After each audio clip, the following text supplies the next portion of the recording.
ऋषिका तनेजा जी, आज का ये जो ऐतिहासिक पल जिसका गवाह बनने के लिए हम टीवी के माध्यम से, तो हमारे जो सहयोगी वरिष्ठ सहयोगी हैं वो इस वक्त वहीं विराजमान हैं। तस्वीरें लगातार हम यहाँ पर दिखा रहे हैं। आप तो धर्म का वैसे भी प्रचार करती रही हैं, खुद कई इस तरह के इवेंट्स में आप मौजूद खुद रही हैं।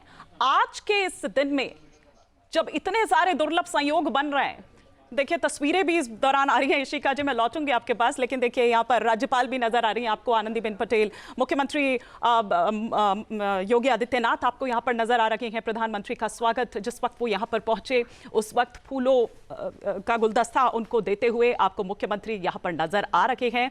खुद राज्यपाल आनंदीबेन पटेल भी इस वक्त वहाँ पर मौजूद थी और कई गणमान्य लोग इस दौरान वहाँ पर मौजूद होंगे।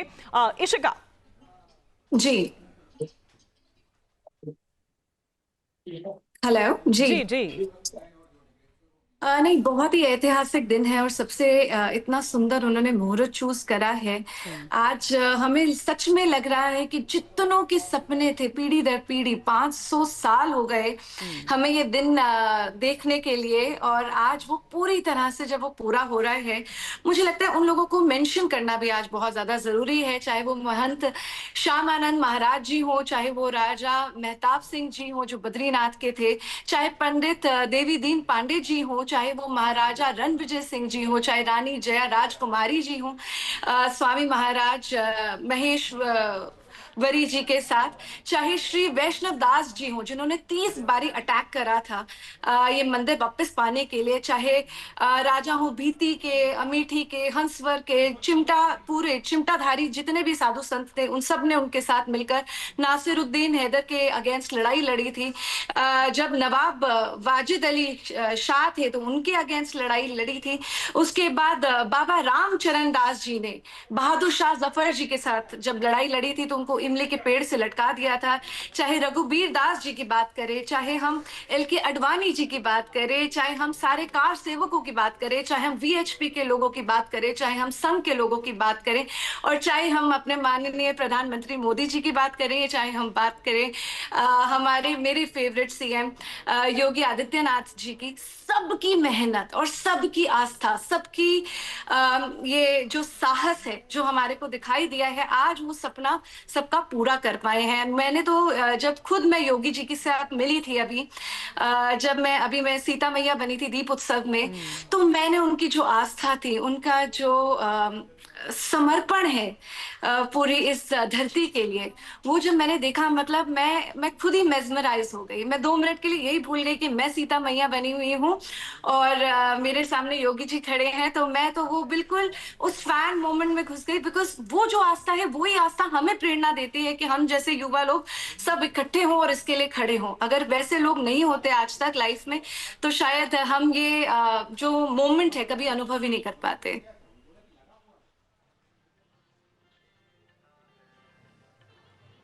हेलो।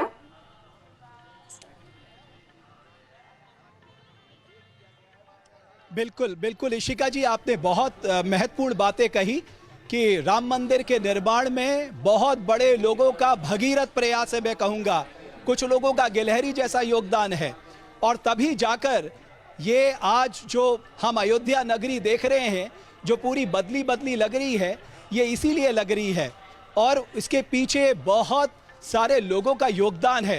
लेकिन हिमानी, मैं चाहता हूं आज न्यूज़ नेशन के मंच से केवल हम इसके आध्यात्मिक पहलू पे तो चर्चा करें, लेकिन साथ ही इसके आर्थिक पहलू पे भी हमें चर्चा करनी पड़ेगी।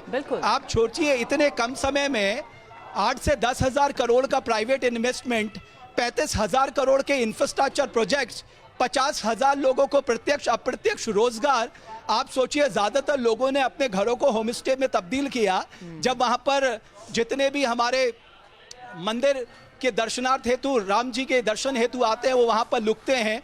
उनकी आजीविका में कितना बड़ा बदलाव आया है, उनकी प्रॉस्पेरिटी किस तरह से बदली है, यहाँ की लोकल इकोनॉमी किस तरह से बढ़ी है, यहाँ पर लोकल एम्प्लॉयमेंट कैसे जनरेट हुआ है। ओवरऑल अयोध्या उत्तर प्रदेश के जो GDP साइज है उसमें किस तरह से एक बड़ा कंट्रीब्यूटर बनकर सामने आया है। आप सोचिए, करोड़ों लोग अगर 2024 की मैं बात करूं, करोड़ों लोग जो हैं अब तक रामलला के दर्शन के लिए यहां पर आए हैं। अगर लोग आ रहे हैं तो यहां की इकोनॉमी को एक बूस्ट मिल रहा है। तो एक तरफ इसका सांस्कृतिक छोर है तो दूसरी तरफ इसका आर्थिक केंद्र है।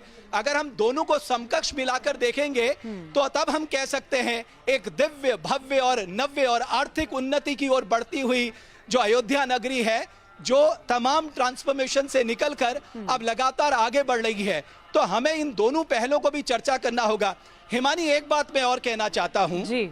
हमारे जो मेहमान हैं वो भी इस बात को भली भांति परिचित होंगे कि महर्षि वाल्मीकि ने, जैसा कि मैंने जिक्र किया था, जो वैदिक संस्कृत में कैसे कैसे रामायण की शुरुआत हुई। भाई महर्षि वाल्मीकि तो एक डाकू थे ना। उल्टा नाम रपट जपत जब जाना, वाल्मीकि हुए ब्रह्म समाना। तो जब वो तमसा नदी के किनारे क्रौंच और क्रौंचनी को प्रेमा विलाप करते हुए देख रहे थे और शिकारी ने तीर मार के क्रौंच का वध कर दिया था, तब उनके मुंह से अनायास ये श्लोक निकला था, ओम मा निषाद प्रतिष्ठान त्वगमः शाश्वते क्षमा यत क्रौंच मिथुना देव ममधि काम मोहितमः। अर्थात स्थायी प्रतिष्ठा शिकारी तुम्हें कभी नहीं मिल पाएगी क्योंकि तुमने प्रेम विहार में लीन एक क्रौंच का वध किया है। तो और वहीं से उसी करुणा ने रामायण को जन्म दिया। तो ये अद्भुत ग्रंथ जो है इसकी शुरुआत बालकांड के इस प्रथम श्लोक से हुई है। ये अद्भुत है और ये रमेश जी आप ये बात कह रहे हैं की। जी हिमानी जी आपकी बात पर संजीव जी यहाँ पर कुछ कहना चाह रहे हैं। बिल्कुल रमेश जी, बहुत ज्ञानी हैं आप, बहुत बढ़िया। आज आपको मुझे ऐसा लगता है कि ये जो आज पूरा देश, पूरा राष्ट्र ये भगवा में है, ये झंडे में है। मुझे लगता है कहीं आप दिल्ली या नोएडा छोड़कर वहीं वास ना कर लें, अयोध्या जी में वहीं भगवाधारी ना हो जाए कहीं। जय श्री राम। ठीक है, एक बार जरा विकास जी का हम रुख करते हैं। और विकास जी, हम सांस्कृतिक, आध्यात्मिक और जय श्री राम आर्थिक बिल्कुल हम पहुंचेंगे, लेकिन रमेश जी आपने बिल्कुल ठीक कहा। और जो आपके आसपास लोग हैं, आपने खुद जो बातें आप यहाँ पर कह रहे हैं कि ना सिर्फ सांस्कृतिक, ना सिर्फ आध्यात्मिक, बल्कि वो जो आर्थिक पर्सपेक्टिव से आप यहाँ पर बात कर रहे हैं, वो खुद जो लोग वहाँ पर वहाँ के रहने वाले हैं या दूर दूर से जो लोग आए हैं, जिन्होंने अयोध्या को बदलते हुए देखा है, इस बात को तो खुद वो भी कहते हुए यहाँ पर नजर आ रहे हैं।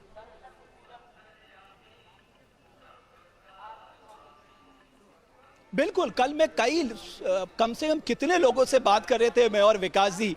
तो कईयों ने कहा साहब हमारी दुकान की साइज छोटी हो गई, लेकिन हमारी जो कमाई है वो कई गुना बढ़ गई है। इस तरह से आप सोचिए, एक स्वीट कॉर्न बेचने वाले से मेरी मुलाकात हुई, वो 4 से 5 हजार रुपए प्रतिदिन कमा रहा है। एक स्वीट कॉर्न बेचने वाला। यहाँ गर्म दूध जो लोकल का है, लोकल आप लेते हैं उसको पिलाते हैं, उसकी कमाई 4 से 5 हजार रुपए प्रतिदिन है। मैं ये छोटे छोटे लोगों की बात कर रहा हूँ, मैं बड़े बड़े प्राइवेट इन्वेस्टमेंट करने वालों की बात नहीं कर रहा हूँ जिन्होंने बड़े बड़े होटल्स बनाए हैं, बड़ी बड़ी शॉप्स बनाए हैं, बड़े बड़े रेस्टोरेंट खोले हैं। लेकिन मैं छोटे छोटे लोग जो हमारी इकोनॉमी के एक बहुत बड़े केंद्र हैं और भगवान राम भी चाहते थे जिनके जीवन में बदलाव आए, साहब उनके जीवन में बदलाव देख के एक मन को बड़ी प्रसन्नता हुई कि इन लोगों के जीवन में भी एक बदलाव आया है। और एक इंक्लूसिव इकोनॉमी क्या होती है? एक इंक्लूसिव इकोनॉमी यही होती है जहां निचले तबके में बैठे व्यक्ति के जीवन में भी बदलाव आए हों। मैं समझता हूं कि अगर वर्ल्ड को एक इकोनॉमिक मॉडल पे अगर स्टडी करनी है, जो देश के बड़े बड़े अर्थशास्त्री हैं, तो मैं समझता हूं उन्हें कुछ दिन के लिए अयोध्या आना चाहिए और यहाँ के इकोनॉमिक मॉडल को स्टडी करना चाहिए। हो सकता है ऐसा इकोनॉमिक मॉडल कहीं और भी लागू किया जा सके। जी हिमानी, बहुत खूब बात आपने यहाँ पर कही है।